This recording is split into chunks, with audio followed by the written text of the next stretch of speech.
Halo, assalamualaikum warahmatullahi wabarakatuh. Kembali lagi bersama saya. Hisashiburi desu ne, minasan. 私はもうちょい時間に新しいビデオをアップロードしてないからさ、すみませんね。なんでかわかりますか？俺帰国したよ。今もうインドネシアに行った。先々週かな。その時いろいろあったよ。ジャカルタでカランティナもあるし、今家でもカランティナをしている。すみませんね。私の家でインターネットがないからさ、だからちょっと10時間に新しいビデオをアップロードすることができない。すみませんね。今できたばかり。じゃあこのビデオでまず俺はあなたたちに謝りをしたい。で、それから勉強を続けましょう。Oke. Kita hari ini bahas yang bab atas saja ya. Kemarin kita terakhir sudah bahas bab 33, hari ini kita bahas bab 34. Oke, nggak usah banyak ngomong. Langsung saja kita masuk ke materi.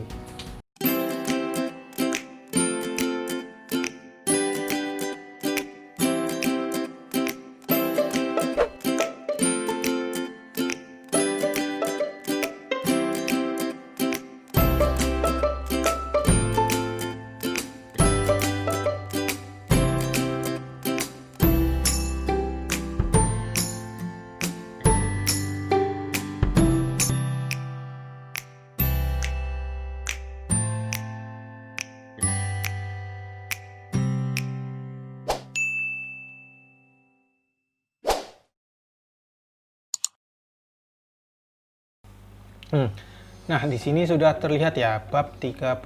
Seperti biasa kita langsung saja masuk ke pola kalimatnya ya. Nah, di pola kalimat pertama itu ada kata songkeigo. Nah, apa itu songkeigo? Saya terangkan ya. Songkeigo adalah bahasa hormat. Jadi songkeigo itu adalah bahasa hormat. Nah, bahasa ini atau pola kalimat ini digunakan untuk meninggikan pelaku sebagai tanda rasa hormat dari si pembicara kepada pelaku tersebut. Jadi pola kalimat ini atau bahasa ini digunakan untuk meninggikan pelaku atau orang yang sedang dibicarakan ya, sebagai tanda rasa hormat kepada orang yang dibicarakan tersebut. Nah, pelaku di sini itu biasanya adalah orang yang sedang dibicarakan atau bisa juga orang yang menjadi lawan bicara. Jadi pelaku di sini itu bisa orang yang kalian bicarakan atau orang yang sedang menjadi lawan bicara kalian. Jadi seperti itu ya penggunaan songkeigo itu. Intinya songkeigo itu adalah bahasa yang digunakan untuk meninggikan pelaku sebagai tanda rasa hormat. Dan pelakunya tersebut itu bisa orang yang kalian bicarakan atau intinya kalian tuh ngerasani lah membicarakan orang lain ya, dengan meninggikan atau menghormati orang yang kalian bicarakan itu. Atau bisa juga pelaku di sini itu adalah lawan bicara kalian. Nah, ada 3 cara menggunakan songkeigo dalam sebuah kata kerja ya. Jadi ada 3 cara penggunaan songkeigo dalam kata kerja. Pertama, itu adalah kata kerja songkeigo yang dinyatakan dengan menggunakan bentuk pasif. Kalian masih ingat gak bentuk pasif? Bentuk pasif itu adalah pola kalimat uke mike. Jika kalian lupa pola kalimat uke mike itu apa, bisa kalian lihat di sini cara merubahnya. Cara merubahnya itu sama plek, nggak ada perbedaan ya dengan pola kalimat uke mike atau kata kerja bentuk uke mike. Jika kalian lupa cara merubahnya, bisa kalian lihat di sini tadi ya. Oke. Ada pengecualian di songkeigo bentuk pasif, yaitu tidak bisa digunakan untuk kata kerja dekiru, wakaru, dan kata kerja bentuk potensial. Jadi songkeigo di sini atau songkeigo dengan yang cara bentuk pasif ini atau cara pertama ini tidak bisa digunakan untuk kata kerja dekiru atau dekimas jadi ya, wakaru mengerti atau wakarimas, dan kata kerja bentuk potensial. Untuk kata kerja potensial, jika kalian lupa, bisa kalian lihat juga di sini. Ini yang baru saja keluar ini adalah kemarin sudah kita pelajari kata kerja bentuk potensial. Jika kalian lupa, kalian buka aja ya.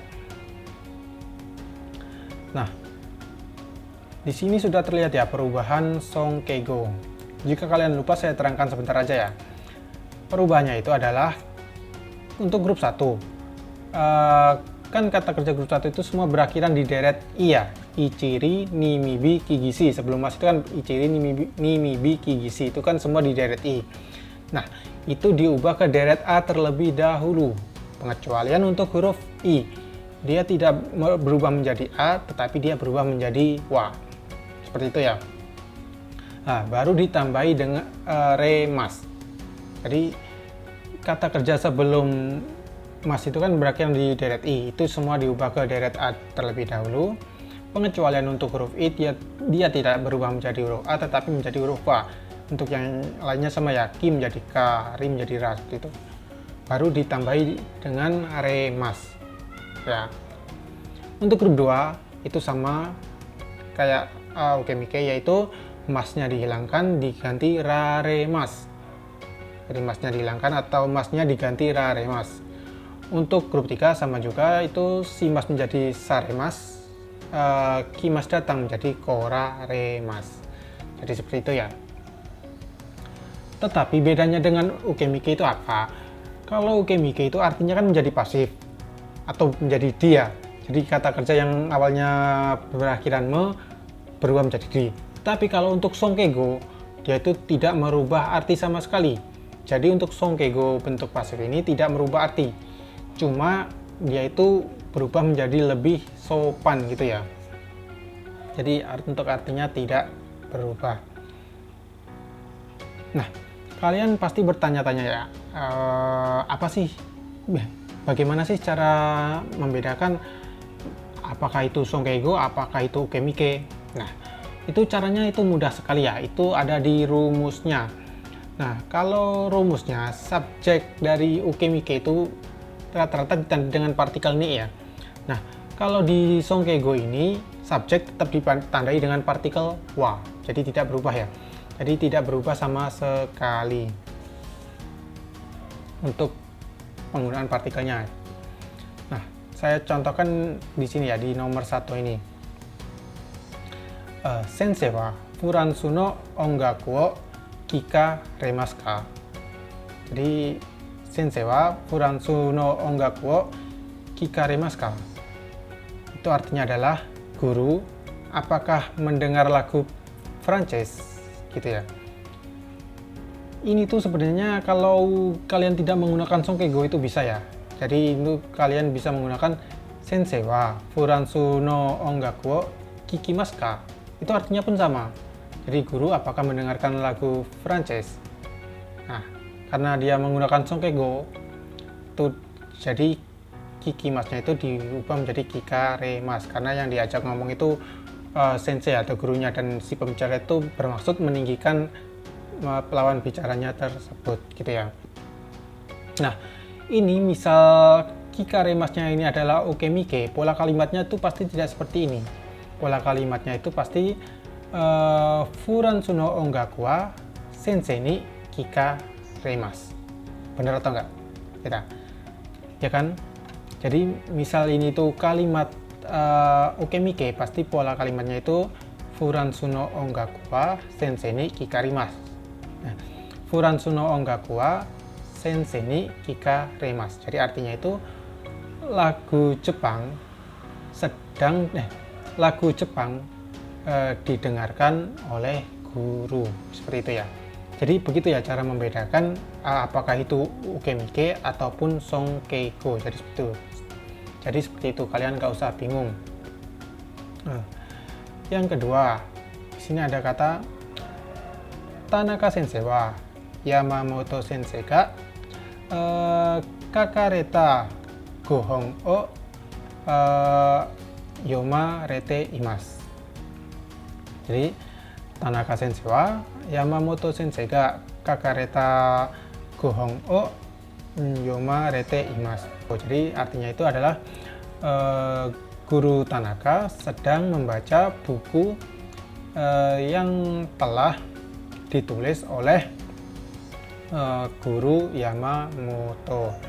Nah, kenapa hong di sini ditulis dengan gohong? Ini ntar ada di pelajaran bawah, ntar saya terangkan ya untuk kenapa ini pakai gohong. Nomor 3, sensei kore sukawa remaska. Artinya guru apakah menggunakan ini gitu ya. Nomor 4, sensei wa achirani suararete imasu. Artinya guru sedang duduk di sana. Nomor 5, sensei wa kochirae arukarete imasu. Sensei wa kochirae arukarete imasu. Artinya guru sedang berjalan ke sini. Jadi seperti itu ya. Jadi songkego yang cara pertama ini itu kata kerjanya itu tidak berubah artinya sama sekali, cuma yang berubah itu adalah pola kalimatnya menjadi jauh lebih sopan gitu ya. Cara yang kedua yaitu dengan cara menambahkan huruf O sebelum kata kerja bentuk mas. Jadi menambahkan huruf O sebelum kata kerja bentuk mas. Di sini masnya dihilangkan atau masnya itu diganti ni narimas. Jadi menambahkan huruf O sebelum kata kerja bentuk mas, tetapi masnya itu diganti dengan ni narimas. Nah, itu untuk cara yang kedua ya. Nah, ada pengecualian untuk songkego cara kedua ini, yaitu tidak bisa digunakan untuk kata kerja satu huruf sebelum mas. Jadi kata kerja songkego yang bentuk kedua ini tidak bisa digunakan untuk kata kerja yang satu huruf sebelum mas. Satu huruf sebelum mas itu contohnya adalah nemas. Itu sebelum mas kan cuma ada huruf ne. Nah, itu tidak bisa digunakan untuk cara yang kedua ini. Bisa mimas melihat juga tidak bisa, kimas memakai tidak bisa, kimas datang juga tidak bisa. Jadi seperti itu ya. Jadi kata kerja untuk yang cara kedua ini atau kata kerja songkego yang cara kedua ini tidak bisa digunakan untuk kata kerja satu huruf sebelum mas. Contoh di sini untuk nomor 1, sensei wa shinbun o oyomi ni narimasu. Artinya guru membaca koran. Jadi oyomi ni narimasu ini artinya sama saja membaca ya. Jadi artinya itu tidak berubah dari kata yomimasu. Nomor 2, sensei wa takushi ni onori ni narimasu. Jadi sensei wa takushi ni onori ni narimasu. Artinya guru naik taksi. Sensei wa gohong o kaki ni narimasu. Sensei wa gohong o kaki ni narimasu. Artinya guru menulis buku. Nomor 4, sensei wa mo otaku ni okairi ni narimashita. Jadi otaku di sini artinya adalah rumah ya, bentuk sopan. Jadi artinya adalah guru sudah pulang ke rumah gitu ya. Nomor 5, sensei wa mo odekake ni narimashita. Artinya guru sudah keluar rumah. Nomor 6, sensei wa gakusei o yobi ni narimashita. Artinya guru memanggil murid gitu ya. Nah, untuk cara kedua itu seperti itu ya. Saya rasa juga tidak ada permasalahannya. Intinya ditambah huruf O sebelum kata kerja bentuk mas dan masnya itu diganti ni narimas gitu ya. Dan artinya tidak berubah. Pengecualiannya adalah kata kerjanya ini atau pola kalimat yang kedua ini tidak bisa digunakan untuk kata kerja yang satu huruf sebelum mas. Yang terakhir adalah tokubetsuna songkego. Jadi ini adalah songkego bentuk khusus. Nah, untuk songkego bentuk khusus ini cuma ada beberapa ini aja. Ini kalian hafalkan aja karena tidak ada yang lainnya. Jadi untuk songkego yang bentuk khusus ini cuma yang ada di sini aja ya, tidak ada yang lainnya. Jadi kalian hafalkan aja. Nah, yang pertama itu ada ikimas pergi ya. Ikimas pergi itu bentuk songkegonya bisa pakai irasaimasu atau oide ni narimasu. Jadi songkego untuk ikimas pergi itu bentuk hormatnya itu bisa pakai irasaimasu atau oide ni narimasu. Nah, yang kedua itu ada kata kimas datang. Untuk kimas datang itu kalian juga bisa menggunakan irasaimasu atau oide ni narimasu. Jadi untuk kimas datang, bentuk sopannya itu atau bentuk songkeigonya itu bisa menggunakan irasaimasu ataupun oide ni narimasu. Jadi sama ya, untuk ikimas dan kimas, untuk datang dan pergi itu bentuk songkeigonya bisa kalian menggunakan irasaimasu atau oide ni narimasu. Untuk kimas datang bisa juga pakai miemasu. Jadi miemasu itu yang selain artinya terlihat, juga bisa kalian artikan datang, tapi bentuk sopan gitu ya. Nah, sekarang ada kata imas. Imas untuk ada untuk orang ya. Nah, ini sama, kalian juga bisa menggunakan irasaimasu atau oide ni narimasu. Jadi untuk kimas datang atau ikimas pergi dan imas ada untuk orang, itu songkeigonya bisa pakai irasaimasu ataupun oide ni narimasu. Nah, itu cara menggunakannya gimana? Biasanya kalian tuh cara menggunakannya seperti ini ya, pakai bahasa tangan atau apa ya namanya, ya itulah pokoknya.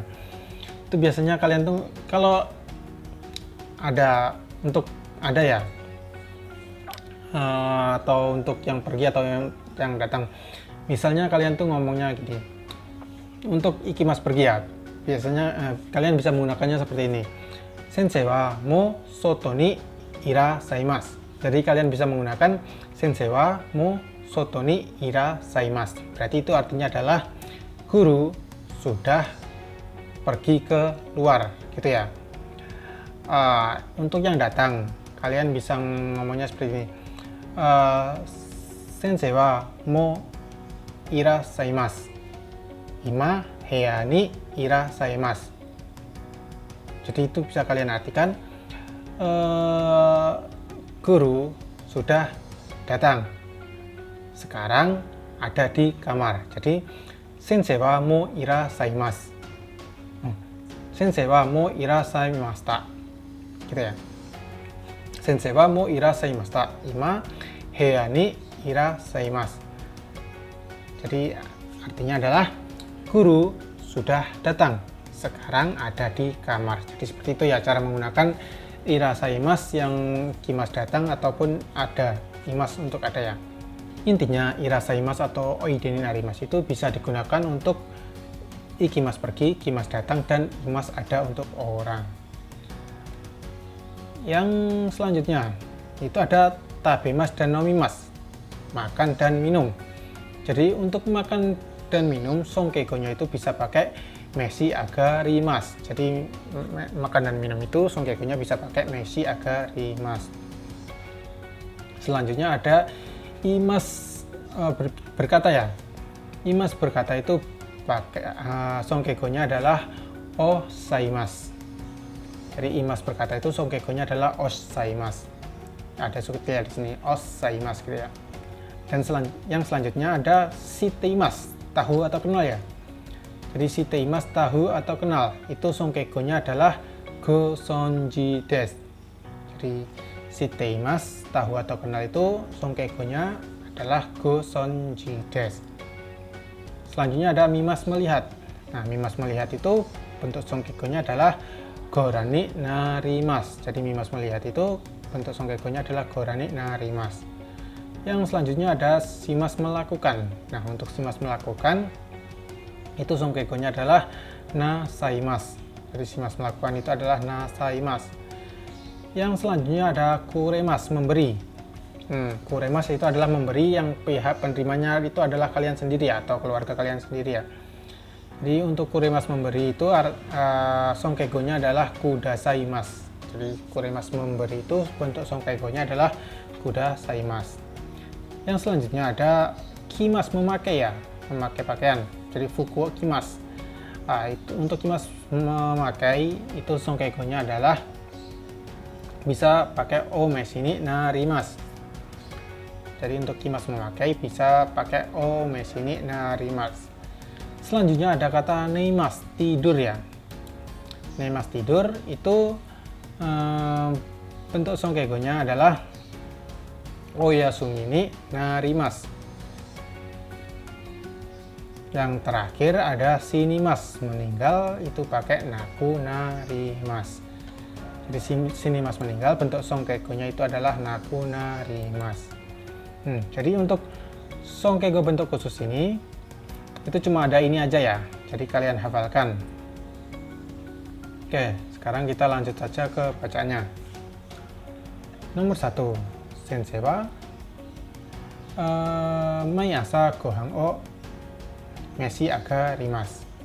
Jadi sensei wa mai asa gohan o meshi agarimasu, artinya guru setiap pagi makan nasi.